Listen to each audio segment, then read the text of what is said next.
जी नमस्कार। जोहार। झारखंड की राजनीति पे हम आज फिर अपने साथ संजय समर जी को वेलकम करते हैं और कुछ खास मुद्दों पे आज हम उनसे डिस्कस करेंगे। जैसे कि एक बड़ा, आज अखबारों में मैंने देखा, एक रिपोर्ट पढ़ा मैंने जिसमें हेमंत बिश्वा शर्मा जी ने शायद रिपोर्टेड ये कहा है कि अगर हिंदू रहेंगे तो झारखंड रहेगा, और अगर बीजेपी की सरकार आ जाती है झारखंड में तो इनफिल्ट्रेटर्स को किक आउट कर दिया गया। उनका कहना है कि हिंदू रहेंगे तो झारखंड रहेगा। ये तो वही हो गया ना कि चर्च पे हमने डिस्कस किया, आज हमारा मेन डिस्कशन है कि धर्म बिहार से बंटने के बाद जब झारखंड बना तो शायद लोगों को उम्मीद थी कि जात पात धर्म की राजनीति वैसी नहीं होगी जैसे बिहार में होता रहा है, पर इन स्टेटमेंट्स और उच्च स्तरीय नेताओं के द्वारा ये कहे जाने के बाद और जो दिखता है, हमने चर्च के रोल की बात की, आज हम संजय जी से जानना चाहेंगे कि धर्म के वॉरफेयर में, युद्ध में मदरसा का क्या रोल है। और हेमंत जी पे आपकी खास टिप्पणी भी मुझे चाहिए संजय जी। जी नमस्कार, वेलकम जी। नमस्ते अजय जी, बड़ा ही कठिन विषय उठाया है आपने और हम आपके दर्शकों से माफी मांगते आरंभ करना चाहेंगे कि बोलने के क्रम में अगर कुछ उनको नापसंद आए तो वो अन्यथा ना लेंगे, क्योंकि बहुत गहरा अध्ययन नहीं है, लेकिन जो जानकारी चाहिए इतना दे दें हम आपको कि मदरसा, हम ये शब्द ही हमेशा से विवाद में रहा है। अभी हाल के दिनों में माने तो उत्तर प्रदेश सरकार 2 साल पहले हर मदरसा का सर्वे करवा रही है, और मदरसा जो है एक अरबी भाषा से लिया गया है। अरबी भाषा से इसका मतलब ये होता है कि यहाँ ये शिक्षा संस्थान है और यहाँ शिक्षा मिलता है।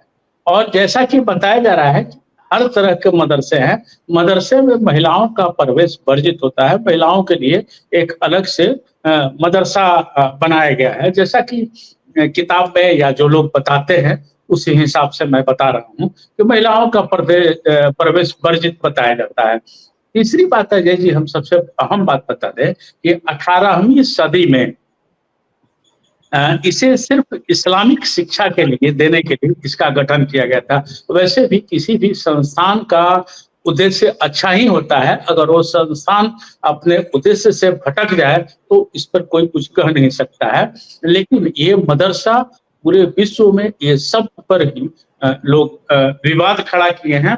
और इस मदरसे में आज के दिन में, पहले कुछ हिंदू लोग भी पढ़ते थे, लेकिन आज के दिन में ये सिर्फ और सिर्फ इस्लामिक संस्था हो गई है और एक खास समुदाय के लोग इसमें पढ़ाई पढ़ते हैं। एक किताब है मदरसा इन एज इस्लामोफोबिया, उसके हिसाब से इस्लामिक शिक्षा के प्रचार प्रसार हेतु दिल्ली की सल्तनत, जब मोहम्मद घोरी हार गए थे, मोहम्मद घोरी से पृथ्वीराज चौहान हार गए थे, तो लगभग 1190 में इसकी स्थापना हुई थी और ये धीरे धीरे कर करके आगे बढ़ते रहा। अभी भी एशिया का सबसे बड़ा मदरसा जो है, जो लगभग 70 एकड़ में है, वो ऐसा मदरसा है जहाँ की हेलीकॉप्टर भी उतर आता है। मदरसा दारुल देवबंद, जो देवबंद उसका नाम है, और ये भारत का ऐसा मदरसा है जहाँ हजारों लोग यहाँ पढ़ाई पढ़ते हैं और आगे बढ़ते हैं। और ये अफगानी आक्रमणकारी जो था मोहम्मद घोरी, वो जब लड़ाई लड़ा पृथ्वीराज चौहान के साथ, और पृथ्वीराज चौहान तीसरी बार जो हारे, तब उसने सबसे पहले मदरसा खोलने के लिए सलाह दिया। अब हम आए इस मदरसा से लाभ की बात हम बताएं अजय जी। तो मदरसा का जो पाठ्यक्रम है, जो सूचनाएं मिलती है, हालांकि लोग बोलता है कि सब उसमें विषय की पढ़ाई होती है, कुछ बच्चे भी बोलते हैं कि हिंदी, अंग्रेजी, उर्दू, मैथ वगैरह वगैरह की पढ़ाई होती है, लेकिन जो भीतरी बात आती है कि वहाँ सिर्फ अरबी की पढ़ाई होती है। अरबी मतलब उर्दू की पढ़ाई होती है, और वहाँ से पढ़ने के बाद लोग मौलवी बनते हैं, हाँ, और मतलब कि काजी बनते हैं, वो लोग जो मतलब अपने धर्म का जो प्रचार प्रसार करे वही बनते हैं। अगर उन्हें आईएएस बनना है या गवर्नमेंट जॉब में आना है या डिग्री लेना है, तो इसके लिए वो लोग बराबर की जो संस्थाएं हैं या जो बोर्ड है या जो यूनिवर्सिटी है उसके साथ जुड़ करके उसकी पढ़ाई पढ़नी पड़ती है, और तब वो लोग चाहे मेडिकल करते हैं चाहे इंजीनियर बनते हैं। संजय जी, मेरा मेरा मुख्य ये इशू उठाने के पीछे एक मुख्य कारण ये था कि मदरसा हो, चर्च हो, या फिर हिंदू धर्म की जो संस्थाएं हैं जो पढ़ाई शिक्षा में लिप्त है, शिक्षा देने का काम जो करती हैं, एक अच्छे कल्चर को बढ़ावा देने का, एक बच्चों को पढ़ाने का, और रिलीजियस टीचिंग्स भी कर रहे हैं, कोई बात नहीं है, पर इनका क्या रोल है झारखंड में? क्या ये किसी तरीके से राजनीति में भी इनका कहीं ना कहीं रोल दिखता है, या राजनेता इन संस्थानों का इस्तेमाल करते हैं?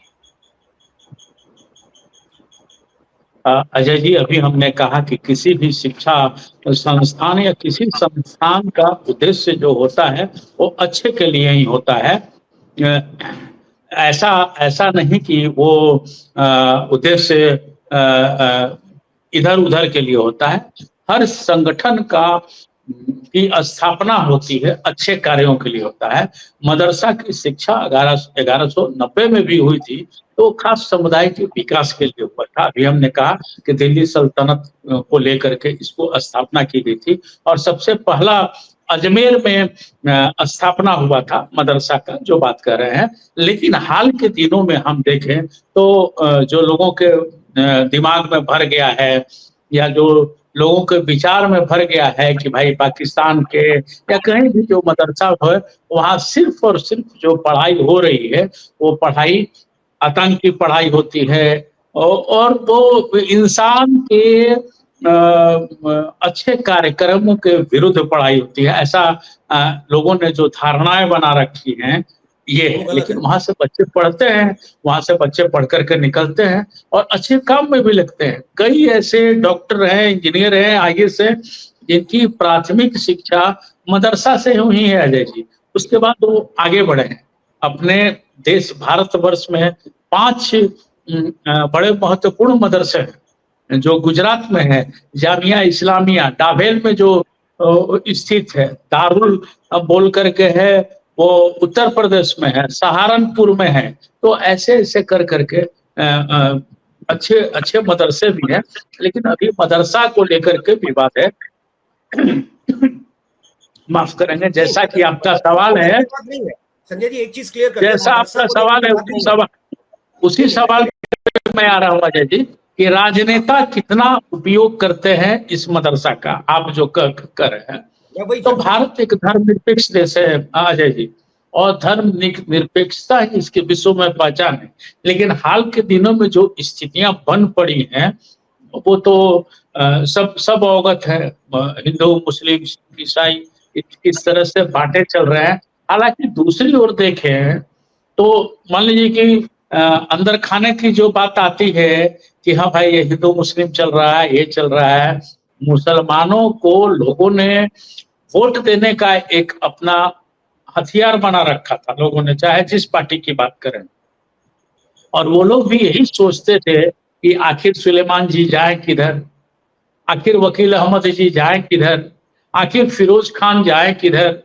सिर्फ चुनाव में उनकी पूछ, उसके बाद स्थितियां हैं। मदरसा से शिक्षित होकर के भी वो लोग टेक्निकल डिग्री मतलब आईटीआई, बहुत ज्यादा हुआ तो आईटीआई की तरफ ही बच्चे हो जा सकते हैं। इनके नेताओं या जो लोग वोट लेते हैं उन लोगों ने प्रेरित ही नहीं किया कभी भी कि तुम हायर एजुकेशन में जाओ। इनके जो डॉक्टर इंजीनियर या जो भी आगे बढ़े उन लोगों ने कभी मजलिस लगा करके बोला ही नहीं कि हाँ भाई आप लोग आगे बढ़िए। इन्हीं के कौम से हमारे कलाम साहब आए, देखिए विश्व विजेता उस आदमी को कह सकते हैं। लड़ाई करके गोली चला के विश्व विजेता नहीं हो जाता है, मस्तिष्क जो जिस पर कब्जा कर ले उसको भी हम इस बात को कह सकते हैं कि वो विश्व विजेता है। तो इन लोगों में शिक्षा की थोड़ी सी कमी है या गरीबी के कारण वो लोग कन्वर्ट कर जाते हैं इधर उधर। भारतीय जनता पार्टी की बात करें सीधी अगर सीधे विषय पर अगर हम आ जाए तो 80 करोड़ लोगों को जो भोजन दिया जा रहा है उसमें सबसे ज्यादा यही गरीब लोग आए, यही लोग सबसे ज्यादा लाभान्वित है। दूसरी तरफ आप चले आयुष्मान कार्ड तो सबके लिए बना है, तो उसमें भी आयुष्मान का भी लाभ सबसे ज्यादा ये लोग ले रहे हैं। प्रधानमंत्री आवास योजना की बात कर रहे हैं, उसमें तो अलग थलग नहीं है, वो भी है, उसमें भी इन लोगों को सबसे ज्यादा ये रहा। हाल के दिनों की बात करें, अगर महाराष्ट्र की बात करें अजय जी, तो वहां मदरसा शिक्षकों का तनख्वाह 6,000 रुपये होता था। इस तनख्वाह को बढ़ा करके वहां की सरकार 16,000 रुपये कर दी।